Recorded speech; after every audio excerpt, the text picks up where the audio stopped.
setiap doa kita tadi dianggap ibadah kepada Allah Subhanahu wa taala dan berpahala. Jadi manfaat berdoa itu yang pertama, doa adalah ibadah. Itu adalah intinya. Jadi setiap kali kita berdoa berarti kita sedang beribadah kepada Allah Subhanahu wa taala. Yang kedua, setiap orang yang berdoa pasti dikabulkan. Tidak mungkin tidak dikabulkan oleh Allah Subhanahu wa taala.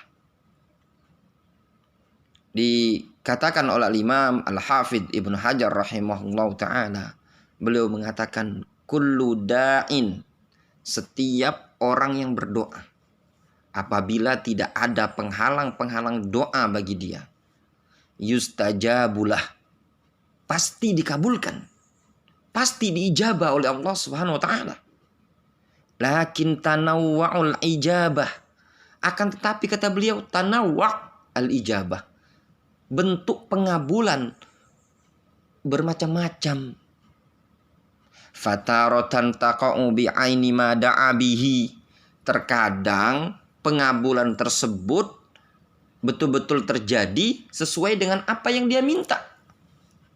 Seseorang misalkan minta mobil, dikasih oleh Allah SWT rezeki berupa mobil. Namun kata beliau rahimahullah ta'ala, Al-Hafidh mengatakan wataratan bi'iwadihi. Nah, terkadang bentuk pengabulan tersebut dengan pengganti yang lain. Misalkan dia minta supaya bisa kebeli mobil, lalu Allah SWT ganti, misalkan dia bisa beli tanah, beli rumah, ataupun yang lainnya.